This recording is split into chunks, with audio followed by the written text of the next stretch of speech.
수요일 새벽에 오신 우리 성도님들을 환영합니다. 우리 손을 들어서 서로 인사하실까요? 반갑습니다.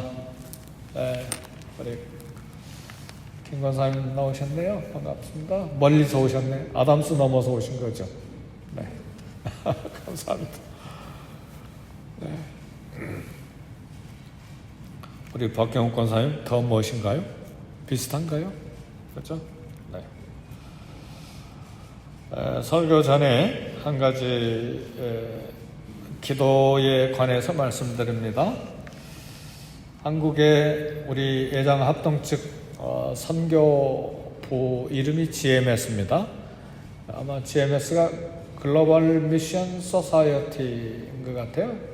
총회 세계 선교회 선교사님들이 한 2,700명인데 1월 1일부터 전 세계 2,700명 선교사님들이 릴레이 금식 기도가 시작이 됐습니다. 100일이니까 부활절 바로 하루 전까지인 것 같아요. 날짜 대충 보니까.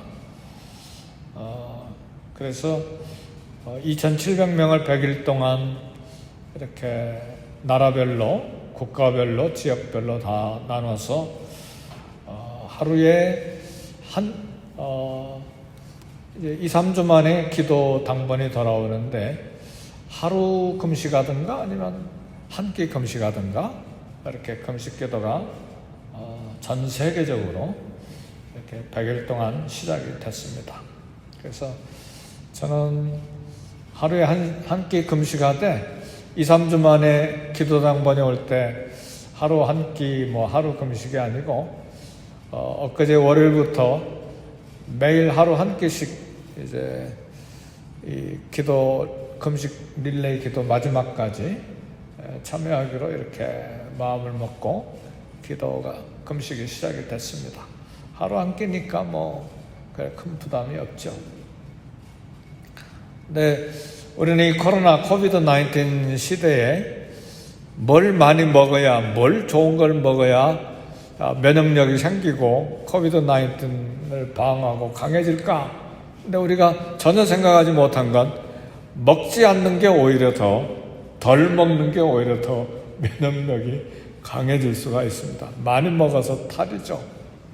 네. 이렇게 코비드-19 때문에 긴장하고 이렇게 그러다 보니까 가만히 제 식생활을 보니까 뭘 많이 먹으려고 그래. 배가 고프지도 않는데. 그러니까 새벽기도 시작하려면 이 아래 배가 이렇게 막 부담이 와요. 이건 아닌데. 이제 그런 것도 있고, 또 마침 전 세계적으로 2,700명이 금식 기도를 시작해서 저도 동참하면서 우리 교회도 금식 기도를 시작했으면 좋겠다는 생각이 들어요. 그래서 오늘 새벽 기도 오신 11분 오셨습니까? 오신 분들 뿐만 아니라 이 설교를 듣는 우리 성도님들, 그리고 다음 주 이제 주일 예배 때도 한번 광고를 해야 되겠습니다. 주보에다가 자원에서 하루에 한 개씩 일주일도 좋고 아니면 한 달도 좋고 아니면 아예 100일 부활절 전까지 이렇게 기도에 동참하시는가 이렇게 해서 당뇨 있으신 분이나 기저질환자는 가능하면 금식기도 피하시고 또 매일 노동하시는 분이 계시면 허기져서 되겠어요. 그러니까 잘 잡수시되 그러나 하실 수 있다면 같이 금식으로 이 시대를 위해서 우리 자녀들만을 위해서 그런 것이 아니죠. 미국 땅을 위해서 한국을 위해서 또 전 세계 주님 나라를 위해서 금식할 때가 됐다. 왜냐하면 우리가 코비드-19 1년이면 되겠지 했는데 내년 1년 꼬박 더 걸릴 것 같아요. 백신 맞는 것도 이렇게 쉬운 것이 아니고, 그래서 이때 우리가 금식하는 것은 참 우리가 온 세상의 죄를, 우리 죄뿐만 아니라 온 세상의 죄를 대신해서 회개하고 겸손하게 엎드리는 자세로 금식하는 것입니다. 그래서 이스라엘 역사에 보면 금식하고 기도할 때는 적군들이 침입을 못했습니다. 거대한 군대들이 왔다가도 하나님의 보호, 하나님의 방어 때문에 이렇게 군사적으로 적군들이 이기지 못했습니다. 기도하고 금식할 때 하나님께서 저희들을 지키시고 보호하실 뿐만 아니라 또 우리 기도를 응답하셔서 가정에, 우리 교회에, 그런 미국 땅에, 이 세계에 역사하시고, 우리가 회개하고 주님 앞에 유명한 역대하 7장 14절 있잖아요. 내 이름으로 일컫는 내 백성이 그들의 악한 길에서 떠나 스스로 낮추고 기도하여 내 얼굴을 구하면 내가 하늘에서 듣고 그들의 죄를 사하고 이 땅을 고칠지라 그러셨잖아요. 그러니까 악한 길에서 떠나도록 기도하고 또 스스로 낮추고 겸손해서 하나님의 얼굴을 찾고 구하면 세 가지 응답이에요. 하나는 하늘에서 들으시고, 하나님 그 기도를 반드시 들으신단 말이에요. 그리고 그 죄를 용서하시고 그 결과로 이 땅을 치료하시겠다고 그랬어요. 땅을 치료하시고 우리 죄를 치유하시고 다시 한번 주님 앞에 예배하고 또 평강 가운데 주님을 섬길 수 있는 기회를 주시리라 생각합니다. 그래서 이렇게 함께 기도에 동참했으면 좋겠어요. 오늘 본문에 보니까 2장 40절 아기가 자라며 강하여지고 지혜가 충만하여 하나님의 은혜가 그 위에 있더라 그랬습니다.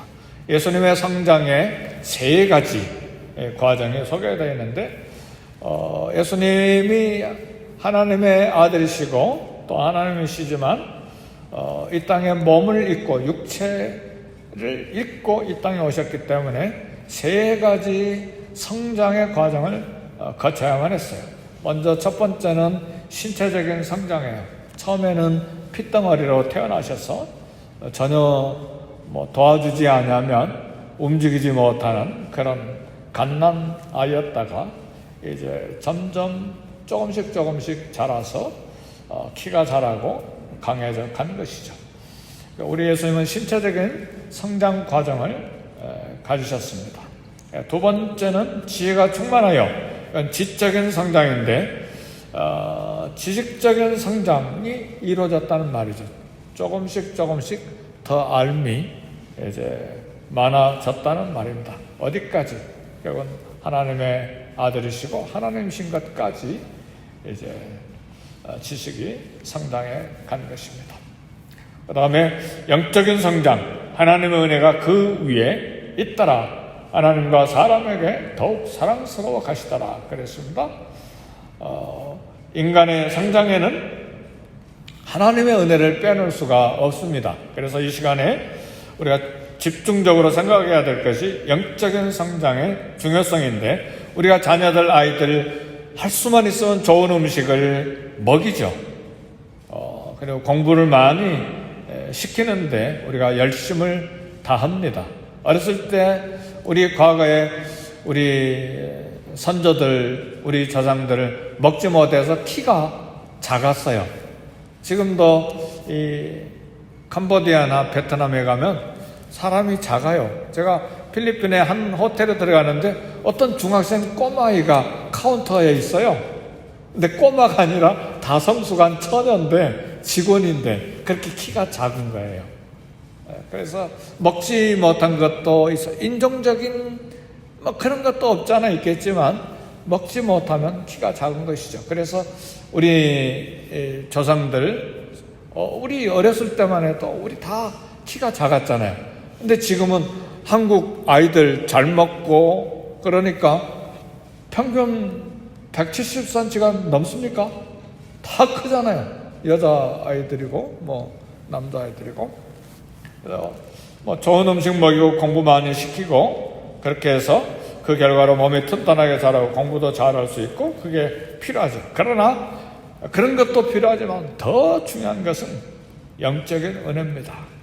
영적인 성장이 없으면 하나님 앞에 온전하지 못합니다. 영적인 성장이 없으면 결국은 정신적으로 방황할 수밖에 없습니다. 영적인 성장이 없으면 마음에 참된 평안도 기쁨도 없고 삶의 목적을 상실하기 때문에 엉뚱하게 방향을 잘못 설정하고 이 세상을 달려가게 되어 있습니다. 세상에 집착하고 육적인 쾌락에 빠지고 자격에 집중하고 자기만을 위해서 살기 위해서 몸부림치다가 세상이 끝나요. 영적인 성장이 없으니까. 이 목표가 잘못되면 얼마나 크게 인생을 곁길로 달려가게 됩니까? 정신없이 아침부터 새벽까지 열심으로 달려가는데 목표가 잘못 설정됐기 때문에 인생이 실패하는 거예요. 선교지에 있을 때 자동차에 새 아이들 태우고 옆에 하사모 태우고 이제 상파울에서 브라질리아까지 이제 가는데 한 17시간 가는 거리예요. 굉장히 먼 거리죠.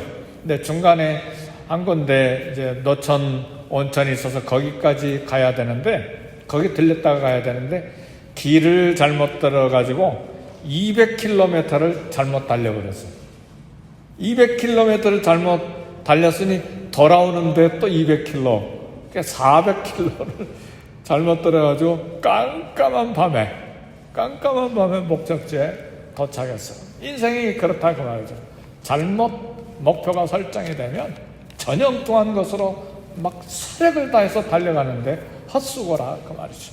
그러니까 우리는 영적인 성장이 반드시 이루어져야 됩니다. 그 이유는 하나님의 은혜가 없기 때문에 인생이 실패하고 목적 설정을 잘못하게 돼서 결국은 인생의 곁길로 가고 실패하는 인생이 되는 것입니다. 그래서 영적 성장의 중요성을 우리가 알아야 합니다. 어떻게 영적 성장할 수 있을까? 이건 돈으로 영적인 성장할 수 있는 것 아니고, 그리고 힘으로, 운동으로, 대학 공부로 되는 것 아닙니다. 대학 공부 많이 하면, 박사까지 따면, 인생 목표가 제대로 설정이 됩니까? 아니요. 칼막스 대학 공부 못해가지고 공산주의 이론 철학 만들어냈습니까? 오히려 공부를 많이 했기 때문에 전혀 성경을 읽고 엉뚱한 공산주의 이론을 칼막시즘을 만들어낸 것 아닙니까? 그러니까 돈으로 힘으로 운동으로 공부로 되는 것이 아닙니다. 영적 성장은 오직 말씀과 하나님의 말씀과 기도입니다. 여기에 우리 자녀를 위해서 투자해야 돼요. 하나님의 말씀을 먹이고 그들을 위해서 기도하고 하나님의 자녀들이 그럴 때 하나님의 은혜 가운데 성장하게 되는 것입니다. 하나님의 은혜가 있을 때에 결국은 예수님을 만나고 그 결과로 표정이 순화가 돼요. 빛이 나고 마음의 평안과 즐거움과 여유가 있게 되고 사람과 관계, 하나님과 관계가 성장하게 됩니다. 오늘 본문의 마지막 52절에 보니까 예수는 지혜와 키가 자라가며 하나님과 사람에게 더욱 사랑스러워 가시더라. 그래서 하나님과의 관계가 잘 될 뿐만 아니라 결국은 사람과의 관계도 잘 되어가게 되는 것입니다. 그래서 우리의 영적인 성장은 어디까지 이루어져야 되느냐?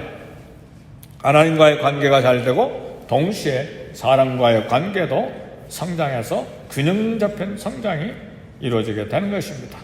하나님과의 관계 정말 잘 돼야 되는데 하나님과의 관계만 잘 되는 것으로 끝나면 안 돼요. 왜냐하면 너희는 세상의 빛이라, 너희는 세상의 소금이라 그랬잖아요. 그러니까 우리는 하나님과의 관계도 잘 돼야 되고 그리고 사람과의 관계도 잘 되는 두 가지 목표의 영적인 성장이 이루어져야 합니다. 오늘 본문에 우리 예수님 유년 시절에 12살 때의 내용이 나옵니다.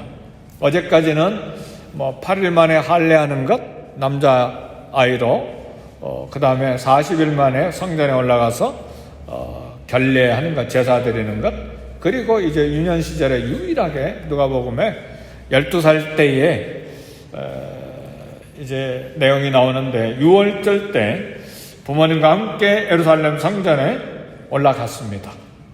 올라가서 이제 가족들과 고향 사람들과 함께 때를 지어 올라갔기 때문에 유월절이 끝나고 나서 이제 집으로 돌아가는데 예수님의 부모들인 요셉과 마리아는 자기 친척들 중에 자기 고향 사람들 무리 중에 뭐 여자들은 여자들끼리 몰려가고 남자들은 남자들끼리 몰려가고 아이들은 아이들끼리 이렇게 떼지어서 가지 않았겠어요?